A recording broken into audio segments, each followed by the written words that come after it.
Hi Patreons, got a little small video for you about the setup for 88satZON. I hope you enjoy. Thank you for your support. 88satZON, using the tabletop simulator. I really like using this, especially for SK scenarios. I don't know if I'll be using it in my replay, but let's go over what the scenario entails and let's go over what my plans are for the Americans. So zooming in here real quick, you'll see that the Americans, there's a green zone over here. There's a green zone here, and there's a green zone here. These Americans will come on turn 1 or later on these 4 hexes, and then enter the board. And these Americans over here will come on turn 2 or later on these 4 hexes and enter the board. So my setup is based upon what the American can do on his first move, his first turn or 2 of movement. And then after that, it'll decide what I want to do with my units. I want to keep my units a fluid setup so they could roam. And I'm going to have 1 or 2 guys just stick in one area and just stop that area. And I'll go over that in just a second. So turn 1, these 4 Americans come on with this 8-1 right here, and a bazooka. So the bazooka is going to be hard to hit stone buildings. Let's see, flip that over. So bazooka has, let's say, a range of 3. In a stone building, he'll need a 4 to hit me with no hindrances. So that's really hard to hit. 4 hex range in stone buildings, he's not going to hit me.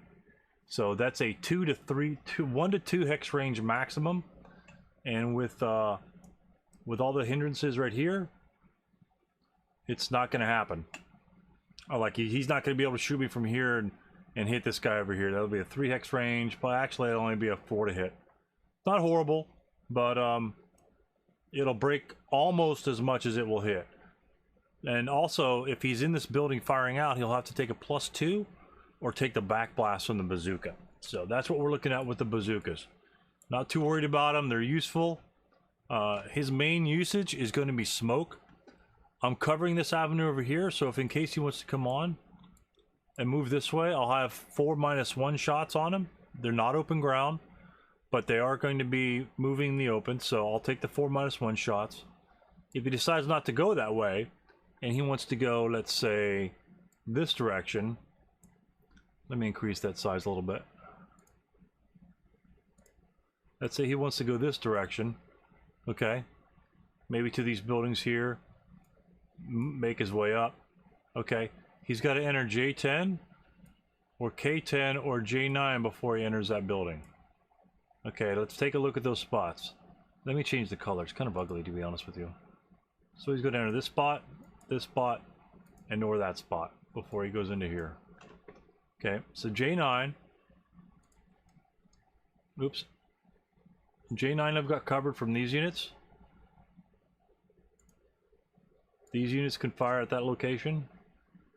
They can't fire at these 2 locations, so it makes me wonder that he's going to skirt around and try and get to K9.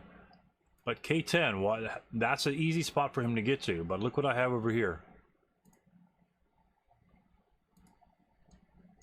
I've got this 7-0. And 4-6-7, remember, these guys come on turn 1. So if he goes to here at turn 1, if he goes to that location at turn 1,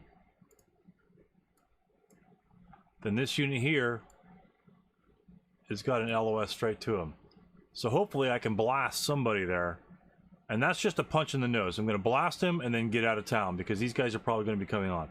Just going to blast him, slow him up, break some units, and hopefully do some damage.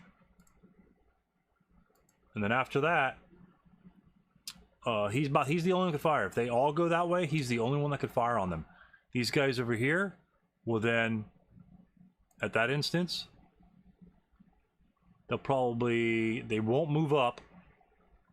It's unlikely that they're going to move up. Most likely he's gonna stay here. He will probably move in this general direction. And I'm not going to stack any of my units. And he might actually move up to break route pass, depending on how hard he pushes units over there. But I don't think so. I think he's just going to stay back because we don't have a lot of units. He's not going to go back here because then the Americans can come on freely. So he could just move back to G6 and take shots on when he enters these locations here. Okay, and this unit here can shoot the same open ground locations. I want to make him move. He's got smoke, but we're gonna have to take the chance, and that's why I have the 8-1 over here instead of over here. I want those. There's only 3 squads over here defending, so the -1's got to make it count.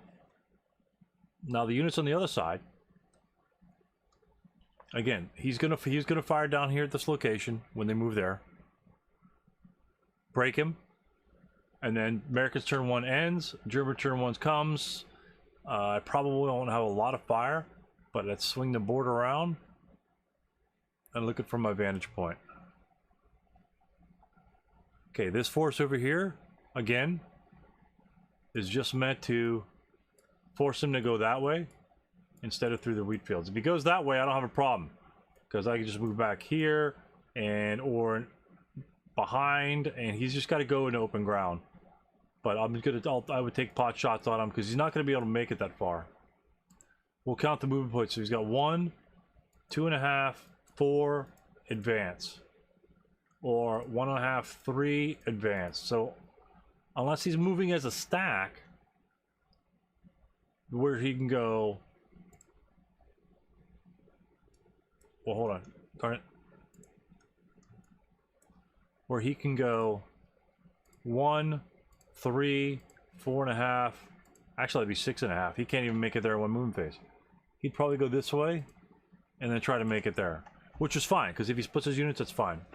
Then I'll leave these units up here and just wait for him to come around. If he wants to move past the end, he moves past the end.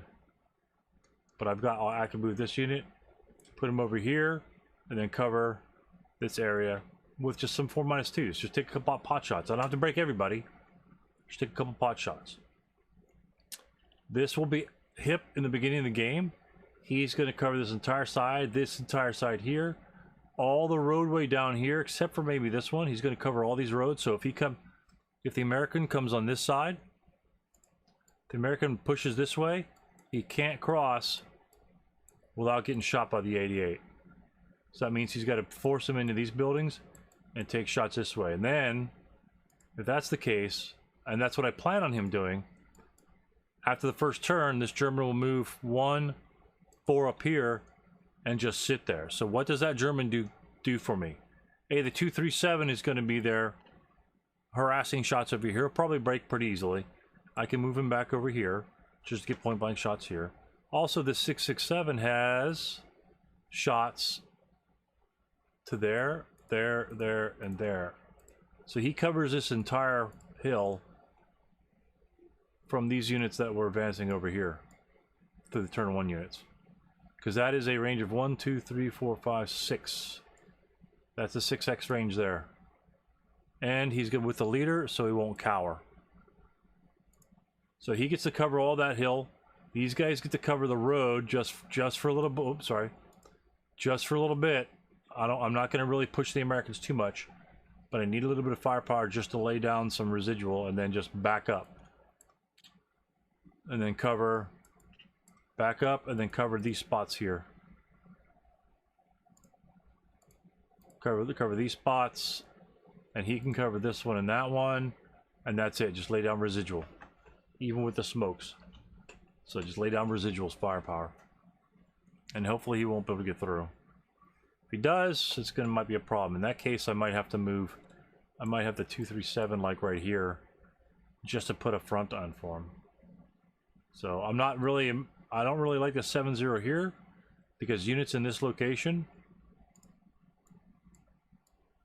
can blast and keep those guys DM'd, and then when they have to route, they'd have to route back to that location. So, which is okay, because that'll help me defend the 88. But the 88's going to defend this side, and then this hill over here. But I'm not sure if that's going to be enough, to be honest with you. Oops. These units here are simply to get shots in these woods as he comes on. That's a 4 hex range to this location from this unit. If this unit can shoot 4 firepower, like 1 or 2 right here. And then I was thinking about moving this unit up here and possibly shooting them right here, but most likely he's going to enter here and just jump up in these stone buildings and then blast me. So I don't anticipate him going here. He could always go there, and once he reaches here, he could just smoke and move over. Actually, this 237 can cover that spot location just fine, so I'll just leave him there. But the 88s, this 88, I'm going to fire initially and just keep firing, so he can't really do anything on this side. It's really kind of out of the way, but I don't want it too close because I really can't defend it that well. I'm not so sure that putting it up closer, like say maybe here, will do me any good. I'm not sure. That's gonna be a decent spot though, because he could fire on this building and that location and that location. But with the Americans having 6 squads and actually 7 squads and lots of smoke, if he can make it up here, the 88's gone. So I'd rather keep it here to stop some advances coming across over here. I don't know. It's probably going to be really ineffective. My guns, I don't know. This gun here is simply defense right here on the hilltop, because most likely he's going to pop here and then destroy everything over here and then advance off. Just defend through here at range. That's going to be a shot here without any hindrances. Do you see that? That's not going to be any hindrances from that unit. So he could fire here, and he could also fire at these locations over here and these locations up on the hill. So even though he can't fire at these locations, this unit can fire on every single one of these locations. So if they stay there, they're going to get destroyed eventually, because that's going to be long range. That's the fact. So that's where we are with the setup. I don't know what Villas is going to do. Hopefully neither of us get diced. But just using some tabletop simulator with expanded hexes like this. I mean, expanded hexes, I know what everybody's terrain is in. I can see all the terrain very easily. So I'm going to take this right on over. And hopefully we will become victorious at 88satZON. Thanks for supporting, and let me know of other things you might like to see. This is only going to be for you guys, and then I'll just cover this briefly when I set up in my game, but that's my specific strategy that I have to point out to you guys. Alright, thank you for your time, and we'll catch you next time. And give me any suggestions you have. Tell your friends. Say, hey, this is pretty cool what Stu's doing with Patreon. Or if you like it, or if you don't like it, if you think it's stupid, do you think there's something else I could do for you guys, let me know. But I just want to make it a little more custom for you guys, simply because you are supporting the channel beyond just watching the videos. So thank you very much, and leave any comments, and we'll get it going. Thank you.